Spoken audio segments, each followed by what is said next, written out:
ये क्लिप देखने के बाद आपको पता चलेगा कि जो वीडियो में दिखाते हैं वो सब सही नहीं होता है।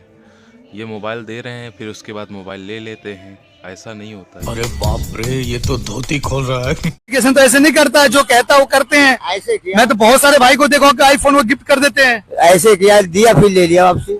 आपने बोला नहीं कि भैया आप क्यों ले लिए? हमने बोले नहीं ये कुछ। भाई माफ करना, मैं कुछ कहना नहीं चाहता हूँ, लेकिन ये जे कम्युनिकेशन वाले भैया की तरफ से इनको फोन दिया गया था आईफोन फ्री में। कल मैं एक वीडियो उनको देखा, वो वीडियो लेके मैं भैया के पास पहुंचा हूँ, लेकिन उनका कहना है कि मुझे वक्त बदल दिया, जज्बात बदल दिए, जिंदगी फोन दिया फिर ले लिया, 500 रुपए दिए खाली। मैं पहली बार सुनने में आ रहा है कि भैया कह रहे कि आईफोन दिया मुझे और रिटर्न ले लिया।